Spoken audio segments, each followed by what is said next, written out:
ॐ विश्वानि देव सवितुर्दुरितानि परशुभ यद्भद्रं तन्नयाशुभ। सर्वमंगलमंगल्ये शिवे सर्वार्थसाधिके शरण्ये त्र्यंबके गौरी नारायणी नमोस्तुते।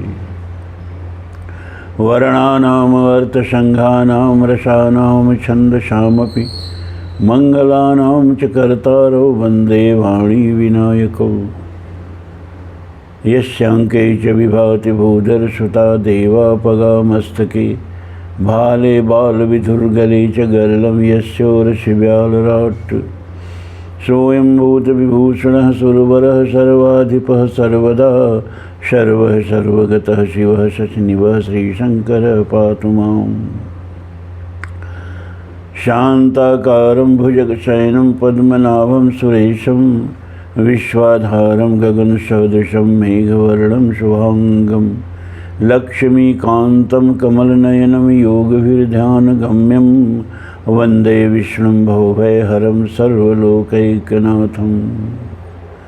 अतुलितबलधामं हेमशैलाभदेहं धनुजवनकृशानं ज्ञानिनामग्रगण्यं सकलगुणनिधानं वानराणामधीशं रघुपतिप्रियभक्तं वातजातं नमामि।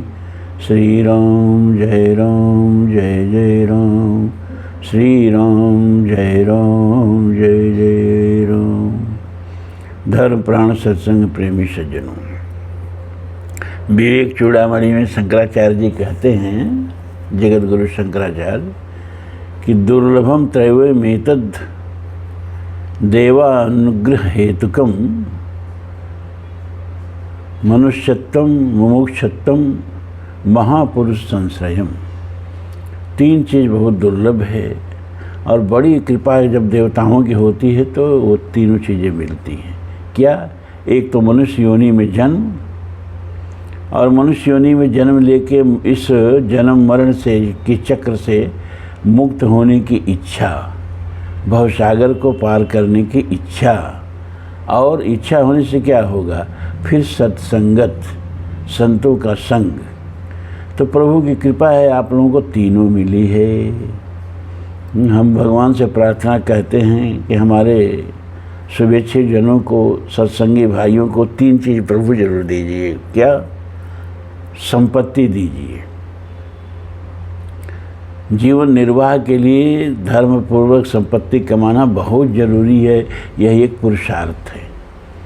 जो लोग संपत्ति की निंदा करते हैं और संपत्ति की निंदा करते अपनी तो संपत्ति इकट्ठा कर लेते हैं और शिष्यों को संपत्ति में विरक्ति पैदा कर देते हैं। ऐसे लोग बहुत सामाजिक धोखेबाज होते हैं। बड़े बड़े सन्यासियों को देखिए ना, अरबोपति हैं सब, हैं, हजार एकड़ उनके पास भूमि है, सैकड़ों मठे हैं, सैकड़ों गाड़ियां हैं, है ना, और वो बात करते हैं वैराग्य की। वे आपको संपत्ति के त्याग की बात करते हैं। नहीं, संपत्ति गृहस्थ को तो जरूरी है। तपसी धनवंत दरिद्र गृही कल कौतुक तातन जात कही। भगवान आप लोगों को संपत्ति दें और संपत्ति के साथ साथ सुमति दें। जहाँ सुमति तहाँ संपत्ति नाना, और जहाँ विपत्ति तहाँ कुमति निधाना। जहाँ कुमति तहाँ विपत्ति निधाना। जहाँ सुमति तहाँ संपत्ति नाना, और जहाँ कुमति तहाँ विपत्ति निधाना। तो संपत्ति दें, साथ में सुमति दें, और उसके साथ सत्संगति दें, और आपको तीनों मिली हुई है। प्रभु की कृपा है। आइए, आज ज़्यादा बात करने का समय नहीं है ना। आज 9 तारीख को तो पूर्णिमा है, सावन खत्म हो जाएगा। इसी 3 दिन में हमें शिव पार्वती का विवाह करा देना है। ये 44वां अध्याय शुरू हो रहा है। मेनका अब शिव जी का रूप देख करके बहुत निराश हुई, बहुत विलाप की, हट कर गई, कहीं शादी करेंगे नहीं इस पागल से। नारद का एक पद नहीं छोड़ी। नारद को कहती हैं, पहले तो तुमने यह कहा कि शिव शिवा का वर्ण करेगी, पीछे मेरे पति हिमवान का कर्तव्य बताकर उन्हें आराधना पूजा में लगाया, परंतु इसका यथार्थ फल क्या मिला? विपरीत एवं अनर्थकारी। तुम मुझ अधम नारी को सब तरह से ठग लिया। फिर मेरी बेटी ने ऐसा तप किया जो मुनियों के लिए भी दुष्कर है। उसकी उस तपस्या का यह फल मिला जो देखने वालों को भी दुख में डालता है, हैं? मेरा कुल आदि नष्ट हो गया। कहाँ गए वो दिव्य ऋषि? पाऊँ तो उनकी दाढ़ी मूछ नोच लूँ। वशिष्ठ की वो तपस्वी पत्नी भी बड़ी धूर्ता है। वह स्वयं ही इस विवाह के लिए अगुवापन कराई थी। न जाने किन किन अपराध से इस समय मेरा सब कुछ लुट गया।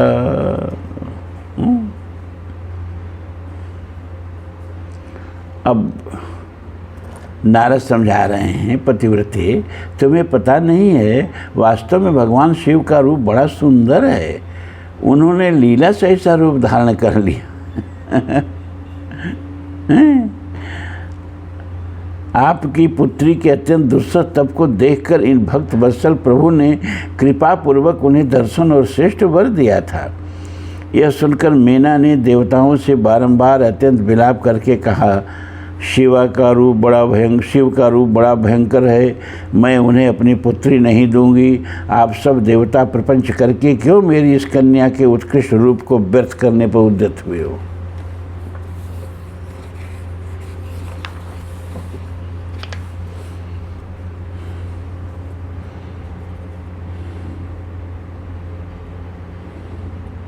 मुनीश्वर उनके ऐसा कहने पर वशिष्ठ आदि सप्तर्षियों ने वहाँ आकर यह बात कही, पितरों की कन्या तथा गिरिराज की रानी मैंने, हम लोग तुम्हारा कार्य सिद्ध करने के लिए आए हैं। जो कार्य सर्वथा उचित और उपयोगी है उसे तुम्हारे हट के कारण हम विपरीत कैसे मान लें? भगवान शंकर का दर्शन सबसे बड़ा लाभ है। वे दान पात्र होकर स्वयं तुम्हारे घर पधारे।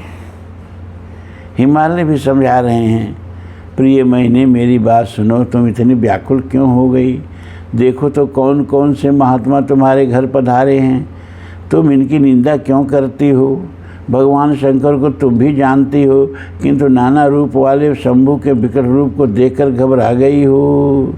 निष्पाप प्राण प्रिय, हठ न करो, मानसिक दुख छोड़ो, शीघ्र उठो, सब कार्य करो।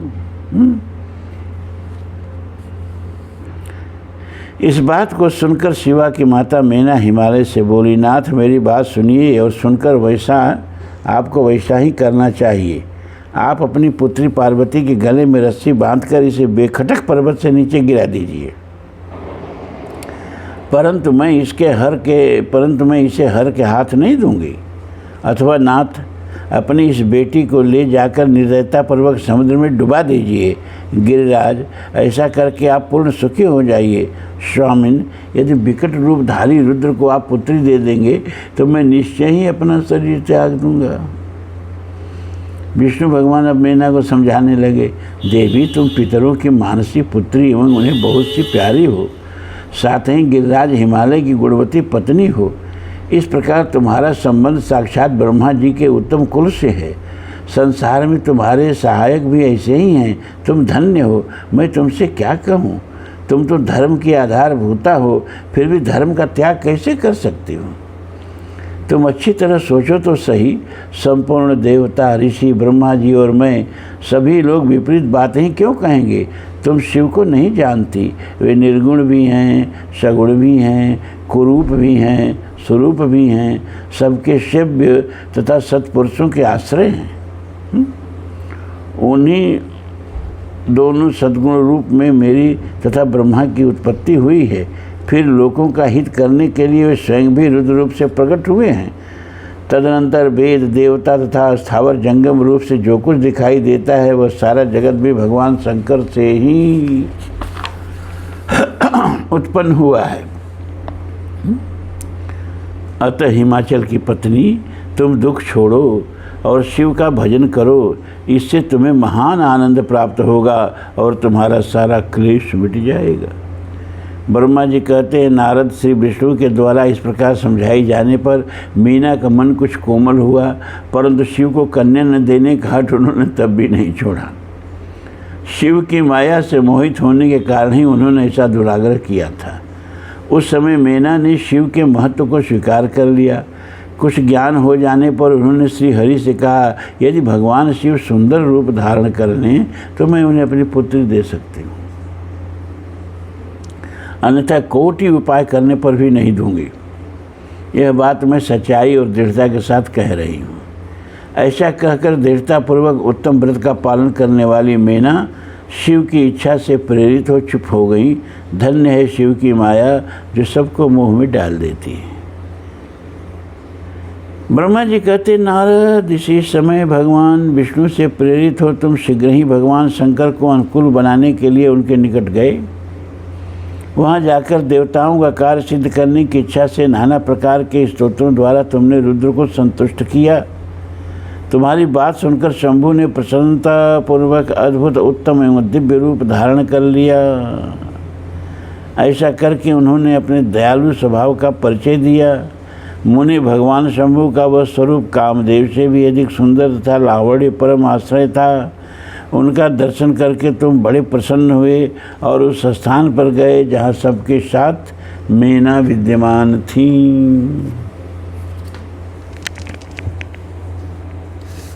वहाँ पहुंचकर तुमने विशाल नेत्रों वाली मेना से बोला कि भगवान के उस सर्वोत्तम स्वरूप का दर्शन करो। यह रूप प्रकट करके उन्होंने, उन करुणामय शिव ने तुम पर बड़ी कृपा की है। भगवान शिव सुंदर रूप धारण कर लेते हैं। तुम्हारी यह बात सुनकर शैलराज की पत्नी मेना आश्चर्यचकित हो गई।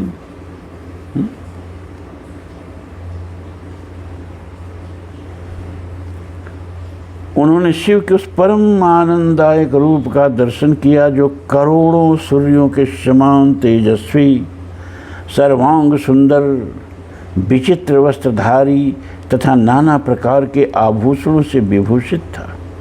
वह अत्यंत प्रसन्न, सुंदर, हास्य से सुशोभित, ललित लावण्य से ललित, मनोहर, गौरवर्ण, कर्पूर गौरम, तुषाराद्र संकाश गौरम गभीरम, द्युतिमान तथा चंद्रमा से अलंकृत था। विष्णु आदि संपूर्ण देवता बड़े प्रेम से भगवान शिव की सेवा कर रहे थे। कुंद इंदुदर गौर शरीरा, कुंद इंदुदर गौर शरीरा, भुज प्रलंब परिधन मुनि चीरा, तरुण अरुण बारिज सम नयना, नखदुत भगत हृदय तम हरण, भुजग भूति भूषण त्रिपुरारी, आनंद शरद चंद छ विहारी, जटा मुकुट सुर सरित सिर, लोचन नलिन विशाल, अनील कंठ लावण्य निधि, शोह बाल विधुहाल। सुंदर रूप धारण कर लिया भगवान ने। सूर्यदेव ने छत्र लगा रखा था। चंद्रदेव मस्तक का मुकुट बनकर उनकी शोभा बढ़ा रहे थे। इन सब साधनों से भगवान शंकर सर्वथा रमणीय जान पड़ते थे। उनका वाहन भी अनेक प्रकार के आभूषणों से विभूषित था। उसकी महाशोभा का वर्णन नहीं हो सकता। गंगा और यमुना भगवान शिव को सुंदर चवर डुला रही थी और आठों सिद्धियां उनके आगे आगे नाच रही थी। उस समय मैं, भगवान विष्णु तथा इंद्र, मैं यानी ब्रह्मा आदि देवता अपने अपने वेश को भली भांति विभूषित करके पर्वतवासी भगवान शिव के साथ चल रहे थे। नाना रूपधारी शिव के गण खूब सज धज कर अत्यंत आनंदित हो शिव के आगे आगे चल रहे थे। सिद्ध, उपदेवता, समस्त मुनि तथा अन्य सब लोग भी महान सुख का अनुभव करते हुए अत्यंत प्रसन्नतापूर्वक शिव के साथ यात्रा कर रहे थे। मुनिश्रेष्ठ, महेश्वर कैलाश राज के द्वार पर पधारते समय इस प्रकार वहाँ नाना प्रकार का महान उत्सव हो रहा था। मुनीश्वर उस समय वहाँ परमात्मा शिव की जैसी शोभा हो रही थी उसका विशेष रूप से वर्णन करने में कौन समर्थ है? उन्हें वैसे विलक्षण रूप में देखकर मेना क्षण भर के लिए चित्र लिखी सी रह गई। फिर बड़ी प्रसन्नता के साथ बोली,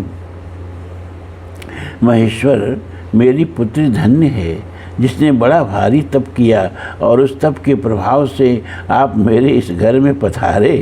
पहले जो मैंने आप शिव की अक्षम्य निंदा की है उसे मेरी शिवा के स्वामी शिव आप क्षमा करें और इस समय पूर्णतः प्रसन्न हो जाएं। ब्रह्मा जी कहते हैं, नारद इस प्रकार बात करके चंद्रमौल शिव की स्तुति करती हुई शैल प्रिया मीना ने हाथ जोड़ प्रणाम किया। फिर वे लज्जित हो गईं।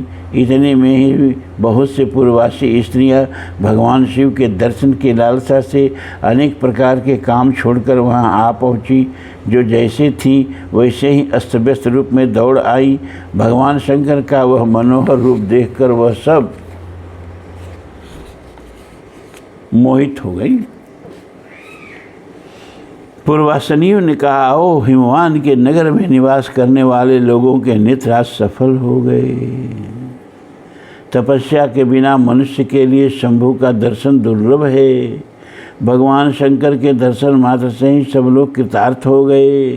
जो जो सर्वेश्वर गिरजापति शंकर का दर्शन करते हैं वे सारे पुरुष श्रेष्ठ हैं और हम सारी स्त्रियां भी धन्य हैं। ब्रह्मा जी कहते हैं, नारद ऐसी बात कहकर उन स्त्रियों ने चंदन और अक्षत से शिव का पूजन किया और बड़े आदर से उनके ऊपर खेलों की वर्षा की। वे सब स्त्रियां मेना के साथ उत्सुक होकर खड़ी रहीं और मेना तथा गिरिराज के भूर्भाग्य की सराहना करती रहीं। मुने स्त्रियों के मुख से वैसी शुभ बातें सुनकर विष्णु आदि सब देवताओं के साथ भगवान शिव को बड़ा हर्ष हुआ। ब्रह्मा जी कहते हैं, नारद तदनंतर भगवान शिव प्रसन्नचित हो अपने गणों समस्त देवताओं तथा अन्य लोगों के साथ कौतूहल पूर्वक गिरिराज हिमवान के धाम में गए। हिमाचल की श्रेष्ठ पत्नी मेना भी उन स्त्रियों के साथ घर के भीतर गईं और शंभु की आरती उतारने के लिए हाथ में दीपकों से सजी हुई थाली लेकर सभी ऋषि पत्नियों तथा अन्य स्त्रियों के साथ आदरपूर्वक द्वार पर आईं। वहां आकर मीना ने संपूर्ण देवताओं से सेवित गिरजापति महेश्वर शंकर को जो द्वार पर उपस्थित थे बड़े प्यार से देखा। उनकी अंग कांति मनोहर चंपा के समान थी। उनके एक मुख और 3 नेत्र थे। प्रसन्न मुखारविंद पर मंद मुस्कान की छटा छा रही थी। वे रत्न और सुवर्ण आदि से विभूषित थे। गले में मालती की माला पहने थे। सुंदर रत्नमय मुकुट धारण करने से उनका मुखमंडल उज्ज्वल प्रभा से उद्भासित हो रहा था। कंठ में हार आदि सुंदर आभरण शोभा दे रहे थे। सुंदर कड़े के बाजूबंद और उनकी भुजाओं को विभूषित कर रहे थे। अत्यंत तरुण परम सुंदर और आभूषण विभूषित अंगों से सुशोभित थे। कामनियों को अत्यंत कमनीय प्रतीत होते थे। उनमें व्यग्रता का अभाव था। उनका मुखारविंद कोटि चंद्रमाओं से भी अधिक आनंददायक था। यह सब देखकर मीना परमानंद सिंधु में निमग्न हो गई और अपने भाग्य की, गिरिजा की, गिरिराज हिमवान की और उनके समस्त कुल की भूर्भुव प्रशंसा करने लगी। उन्होंने अपने आप को कृतार्थ माना और वे बारंबार हर्ष का अनुभव करने लगी। सती मेना का मुख प्रसन्नता से खिल उठा था। वे अपने दामाद की शोभा सानंद अवलोकित करती हुई उनकी आरती उतारने लगी।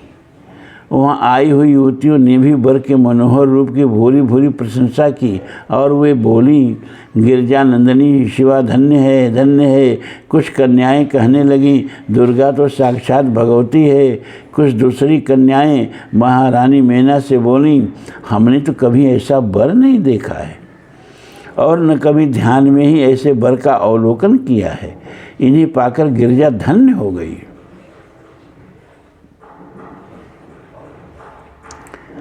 भगवान शंकर का वह रूप देखकर समस्त देवता हर्ष से खिल उठे। श्रेष्ठ गंधर्व उनका यश गान करने लगे। अप्सराएं नृत्य करने लगीं। बाजा बजाने वाले लोग मधुर ध्वन से अनेक प्रकार की कला दिखाते हुए आदरपूर्वक भांति भांति के बाजे बजा रहे थे। हिमाचल ने भी आनंदित होकर द्वारोचित मंगलाचार किया।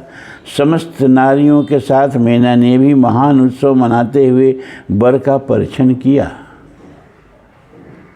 इसके बाद भगवान शिव अपने गणों और देवताओं के साथ अपने को दिए गए स्थान में चले गए।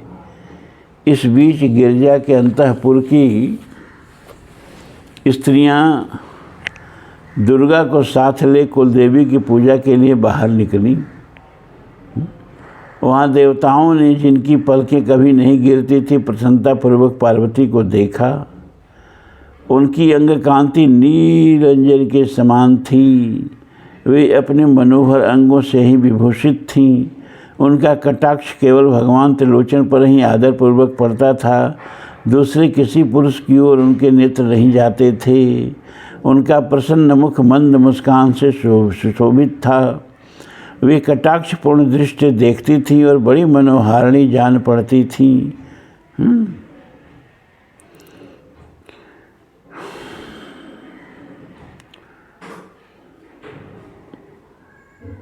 इधर कालीपुरी से बाहर जाकर अंबिका देवी की पूजा करने के पश्चात ब्राह्मण पत्नियों के साथ पुनः अपने पिता के रमणीय भवन को लौट आईं। भगवान शंकर भी मुझ ब्रह्मा, विष्णु तथा देवताओं के साथ हिमाचल के बताए हुए अपने नियत स्थान पर प्रसन्नतापूर्वक गए। वहाँ गिरिराज के द्वारा नाना प्रकार की सुंदर समृद्धि से सम्मानित हुए।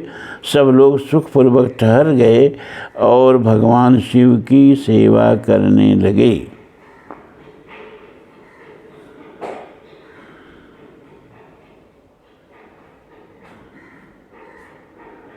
ब्रह्मा जी कहते हैं, नारद तदनंतर गिरिश्रेष्ठ हिमवान ने प्रसन्नता और उत्साह के साथ वेद मंत्रों द्वारा दुर्गा और शिव का उपस्नान करवाया। तत्पश्चात गिरिराज की प्रार्थना से श्री विष्णु आदि देवता तथा मुनि कौतूहल पूर्वक उनके घर के भीतर गए। वहाँ उन्होंने वैदिक और लौकिक आचार का यथार्थ रीत से पालन करके भगवान शिव के दिए हुए आभूषण से देवी शिवा को अलंकृत किया। गहना वहना लेके गए थे भाई शिव जी। सखियों और ब्राह्मण की पत्नियों ने पहले पार्वती को स्नान करवाया, फिर सब प्रकार से वस्त्राभूषणों द्वारा विभूषित करके उनकी आरती उतारी। तीनों लोकों की जननी महाशैल पुत्री सुंदरी शिवा दिव्य आभूषणों से सुसज्जित होकर मन ही मन भगवान शिव का ध्यान करती हुई वहाँ बैठी। उस समय उनकी बड़ी शोभा हो रही थी। उस अवसर पर दोनों पक्षों में महान आनंददायक उत्सव होने लगा। ब्राह्मणों को शास्त्रोक्त रीति से नाना प्रकार का दान दिया गया। अन्य लोगों को भी वहाँ भांत भांत के बहुत से द्रव्य बांटे गए। विशेष उत्सव के साथ गीत और वाद्य आदि के द्वारा लोगों का मनोरंजन किया गया। तदनंतर ब्रह्मा, भगवान विष्णु, इंद्र और देवता तथा मुनि ये सब के सब बड़ी प्रसन्नता के साथ सानंद उत्सव मनाते हुए भक्ति भाव से शिवा को प्रणाम कर शिव के चरणारविंदों के चिंतन पूर्वक हिमाचल की आज्ञा ले अपने अपने स्थान पर चले गए। इसके बाद गर्ग ने कन्यादान का समय जान हिमाचल से श्री शंकर तथा बारातियों को बुलाने के लिए कहा। फिर तो बाजे बजने लगे। हिमाचल के मंत्रियों ने जाकर वर और बारातियों से शीघ्र पधारने के लिए प्रार्थना की। वे बोले, कन्यादान के लिए उचित समय आ गया है, अतः आप लोग शीघ्र मंडप में पधारें। तदनंतर भगवान शिव को सुंदर वस्त्राभूषणों से सुसज्जित करके वृषभ की पीठ पर बिठाया गया और जय बोलते हुए सब लोग चले। भगवान शंकर को आगे करके बाजे बजाते और कौतूहल करते हुए सब बाराती हिमालय के घर पधारे। हिमाचल के भेजे हुए ब्राह्मण तथा श्रेष्ठ पर्वत कौतूहल पूर्वक शंभु के आगे आगे चलते थे। भगवान के मस्तक पर बहुत बड़ा छत्र तना हुआ था। सब ओर से उन्हें चंवर डुलाया जाता था तथा वे महेश्वर चंदोवी के नीचे होकर चलते थे। ब्रह्मा, विष्णु, इंद्र और लोकपाल आगे रहकर उत्तम शोभा से सुशोभित हो रहे थे। उस समय महान उत्सव के समय शंख, भेरी, पटह, आनक और गोमुख आदि बाजे बारंबार बज रहे थे। इन सबके साथ जगत के एकमात्र जीवन बंधु भगवान शिव परमेश्वरोचित तेज से संपन्न हो यात्रा कर रहे थे। उस समय समस्त देवेश्वर उनकी सेवा में उपस्थित हो बड़े हर्षोल्लास के साथ उन पर फूलों की वर्षा करते थे। इस प्रकार पूजित और बहुत सी स्तुतियों द्वारा प्रशंसित हो परमेश्वर शिव ने यज्ञ मंडप में प्रवेश किया। वहाँ श्रेष्ठ पर्वतों ने शिव के वृषभ से उतारा और महान उत्सव के साथ प्रेम पूर्वक उन्हें घर के भीतर ले गए। हिमालय ने भी घर में आए हुए देवताओं सहित महेश्वर को विधिपूर्वक भक्ति भाव से प्रणाम करके उनकी आरती उतारी। फिर महान उत्सव पूर्वक अपने भाग्य की सराहना करते हुए उन्होंने अन्य समस्त देवताओं और मुनियों को प्रणाम करके उन सब का आदर किया। श्री विष्णु सहित महेश्वर को तथा मुख्य मुख्य देवताओं को पाद अर्घ देकर हिमालय उन्हें अपनी भवन के भीतर ले गए।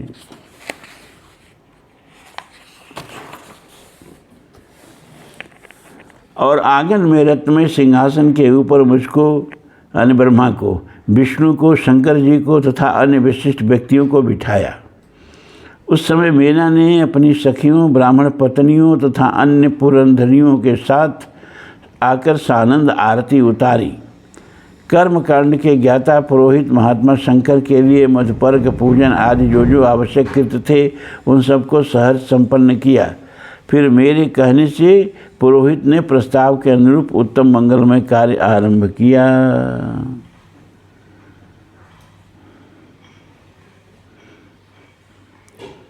ब्रह्मा जी कहते हैं, नारद इसी समय वहाँ गर्गाचार्य से प्रेरित हो मेना सहित हिमवान ने कन्यादान का कार्य आरंभ किया। उस समय वस्त्राभूषणों से विभूषित महाभागा मेना सोने का कलश लिए पति हिमवान के दाहिने भाग में बैठी। तत्पश्चात पुरोहित सहित हर्ष से भरे हुए शैलराज ने पाद्य आदि के द्वारा वर का पूजन करके वस्त्र, चंदन और आभूषणों द्वारा उनका वर्ण किया। इसके बाद हिमाचल ने ब्राह्मणों से कहा, आप लोग तिथि आदि के कीर्तन पूर्वक कन्यादान के संकल्प वाक्य का प्रयोग करें, उसके लिए अवसर आ गया है। वे सब द्विजश्रेष्ठ काल के ज्ञाता थे, अतः तथास्तु कहकर वे सब बड़ी प्रसन्नता के साथ तिथि आदि का कीर्तन करने लगे। तदनंतर सुंदर लीला करने वाले परमेश्वर शंभु के द्वारा मन ही मन प्रेरित हो हिमाचल ने प्रसन्नतापूर्वक हंसकर उनसे कहा, शंभो, आप अपने गोत्र का परिचय दें, प्रवर कुल, नाम, वेद और शाखा का प्रतिपादन करें। अब अधिक समय न बिताएं, अब हो गया गड़बड़, कुल गोत्र कहाँ से लाएं। हिमाचल की बात सुनकर भगवान शंकर सुमुख होकर भी विमुख हो गए, अशोचनीय होकर भी तत्काल शोचनीय अवस्था में पड़ गए। उस समय श्रेष्ठ देवताओं, मुनियों, गंधर्वों, यक्षों और सिद्धों ने देखा कि भगवान शिव के मुख से कोई उत्तर नहीं निकल रहा है। नारद यह देखकर तुम हंसने लगे, ब्रह्मा कह रहे नारद से, और महेश्वर का मन ही मन स्मरण करके गिरिराज से यूँ बोले। नारद ने कहा, पर्वतराज, तुम मूर्खता के वशीभूत होकर कुछ भी नहीं जानते। महेश्वर से क्या कहना चाहिए और क्या नहीं, इसका तुम्हें पता नहीं है। वास्तव में तुम बड़े बहिर्मुख हो। तुमने इस समय साक्षात हर्ष से उनका गोत्र पूछा है और उसे बताने के लिए उन्हें प्रेरित किया है। तुम्हारी यह बात अत्यंत उपहासजनक है। पर्वतराज, इनके गोत्र, कुल और नाम को तो विष्णु और ब्रह्मा आदि भी नहीं जानते, फिर दूसरों की क्या चर्चा। शैलराज, जिनके एक दिन में करोड़ों ब्रह्माओं का लय होता है, उन्हीं भगवान शंकर को तुमने आज काली के तपोबल से प्रत्यक्ष देखा है। इनका कोई रूप नहीं है। ये प्रकृति से परे निर्गुण पर ब्रह्म परमात्मा हैं, निराकार, निर्विकार, मायाधीश एवं परात्पर हैं। गोत्र, कुल और नाम से रहित स्वतंत्र परमेश्वर हैं। साथ ही अपने भक्तों के प्रति बड़े दयालु हैं। भक्तों की इच्छा से ही ये निर्गुण से सगुण हो जाते हैं। निराकार होते हुए सुंदर शरीर धारण कर लेते हैं और अनाम होकर भी बहुत से नाम वाले हो जाते हैं। ये गोत्रहीन होकर भी उत्तम गोत्र वाले हैं, कुलीन होकर भी कुलीन हैं। पार्वती की तपस्या से ही ये आज तुम्हारे जामाता बन गए हैं, इसमें संशय नहीं है। गिरिश्रेष्ठ, इन लीला बिहारी परमेश्वर ने चराचर जगत को मोह में डाल रखा है। कोई कितना ही बुद्धिमान क्यों न हो, वो भगवान शिव को अच्छी तरह नहीं जानता। ब्रह्मा जी कहते हैं नारद से, मुनि ऐसा कहकर शिव जी की इच्छा से कार्य करने वाले तुम ज्ञानी देवर्षि ने शैलराज को अपनी वाणी से हर्ष प्रदान करते हुए फिर इस प्रकार उत्तर दिया। नारद बोले, शिवा को जन्म देने वाले तात महाशैल, मेरी बात सुनो और उसे सुनकर अपनी पुत्री शंकर जी के हाथ में दे दो। लीला पूर्वक रूप धारण करने वाले सगुण महेश्वर का गोत्र और कुल केवल नाद ही है। इस बात को अच्छी तरह समझ लो। शिव नादमय हैं और नाद शिवमय। नाद वही जो आप लोगों से बता रहे थे कि विज्ञान रेंगते रेंगते उस बिंदु तक पहुंचा है कि सृष्टि की उत्पत्ति नाद से हुई है। ये विज्ञान की थ्योरी है। स्टिंग थ्योरी इसको कहते हैं। स्टिंग थ्योरी, छोटी छोटी स्टिंग, अब उसका तो आप कल्पना नहीं कर सकते उसकी सूक्ष्मता का। और उनका कंपन, उन कंपन से उत्पन्न होता है नाद, और नाद से नाना प्रकार की सृष्टि उत्पन्न हो रही है। ये विज्ञान की लेटेस्ट थ्योरी है। नाद और शिव दोनों में कोई अंतर नहीं है। शैलेंद्र सृष्टि के समय सबसे पहले लीला के लिए सगुण रूप धारण करने वाले शिव से नाद ही प्रकट हुआ था, अतः वह सबसे उत्कृष्ट हैं। हिमालय इसीलिए मन ही मन सर्वेश्वर शंकर के द्वारा प्रेरित हो मैंने आज अभी बीड़ा बजाना आरंभ कर दिया था। ब्रह्मा जी कहते हैं, मुने तुम्हारी यह बात सुनकर गिरिराज हिमालय को संतोष प्राप्त हुआ और उनके मन का सारा विस्मय जाता रहा। तदनंतर से विष्णुवादी देवता तथा मुनि सबके सब विस्मय रहित हो नारद को साधुवाद देने लगे। महेश्वर की गंभीरता जानकर सभी विद्वान आश्चर्यचकित हो बड़ी प्रसन्नता के साथ परस्पर बोले, अहो, अरे जिनकी आज्ञा से इस विशाल जगत का प्राकट्य हुआ है, जो परात्पर आत्मबोध स्वरूप स्वतंत्र लीला करने वाले तथा उत्तम भाव से ही जानने योग्य हैं, उन त्रिलोकी भगवान शंभु का आज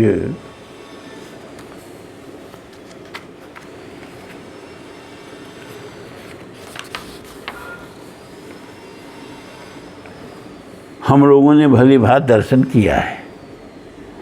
तदनंतर हिमालय ने विधिपूर्वक विधि के द्वारा प्रेरित हो भगवान शिव को अपनी कन्या का दान कर दिया। कन्या दान करते समय वे बोले, इमाम कन्याम तुभ्याम हम ददामि परमेश्वर, भार्यार्थ परिगृहिणीष्व प्रसीद सकलेश्वर। परमेश्वर, मैंने अपनी यह कन्या आपको देता हूँ, आप इसे अपनी पत्नी बनाने के लिए ग्रहण करें। सर्वेश्वर, इस कन्यादान से आप संतुष्ट हों। इस मंत्र का उच्चारण करके हिमाचल ने अपनी पुत्री त्रिलोक जननी पार्वती को उन महान देवता रुद्र के हाथ में दे दिया। इस प्रकार शिवा का हाथ शिव के हाथ में रखकर शैलराज मन ही मन बड़े प्रसन्न हुए। उस समय वे अपने मनोरथ के महासागर को पार कर गए थे। परमेश्वर महादेव जी ने प्रसन्न हो वेद मंत्र के उच्चारण पूर्वक गिरजा के करकमल को शीघ्र अपने हाथ में ले लिया। मुनि लोकाचार के पालन की आवश्यकता को दिखाते हुए उन भगवान शंकर ने पृथ्वी का स्पर्श करके को आदात इत्यादि रूप से काम संबंधी मंत्र का पाठ किया। विवाह में कन्या प्रतिग्रह के पश्चात वर इस काम स्तुति का पाठ करता है। अब कहाँ आठ पाठ होता है, करना चाहिए। पूरा मंत्र इस प्रकार है, को अदात कस्मात अदात कस्मो आदात कामया दात कामो दाता काम प्रतिगृहीता कामय तत्ते। शुक्ल यजुर्वेद का 7वें अध्याय का 48वां मंत्र। उस समय वहाँ सब और महान आनंददायक महोत्सव होने लगा। पृथ्वी पर, अंतरिक्ष में तथा स्वर्ग में भी जय जयकार आदि का शब्द गूंजने लगा।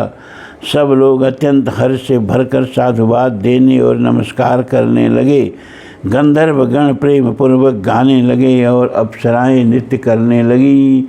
हिमाचल के नगर के लोग भी अपने अपने परम आनंद का अनुभव करने लगे। उस समय महान उत्सव के साथ परम मंगल मनाया जाने लगा। ब्रह्मा, विष्णु, इंद्र, देवगण तथा संपूर्ण मुनि हर्ष से भर गए हैं। सबके मुखार बिंद प्रसन्नता से खिल उठे। तदनंतर शैलराज हिमाचल ने अत्यंत प्रसन्न हो शिव के लिए कन्यादान की यथोचित संगता प्रदान की। तत्पश्चात उनके बंधुजनों ने भक्तिपूर्वक शिव का पूजन करके नाना विधान से भगवान शिव को उत्तम द्रव्य समर्पित किया। हिमालय ने दहेज में अनेक प्रकार के द्रव्य, रत्न पात्र, 1 लाख सुसज्जित गौवें, 1 लाख सजे सजाए घोड़े, करोड़ हाथी और उतने ही सुवर्ण जटित रथ आदि वस्तुएं दी। इस प्रकार परमात्मा शिव को विधिपूर्वक अपनी पुत्री कल्याणमयी पार्वती का दान करके हिमालय कृतार्थ हो गए।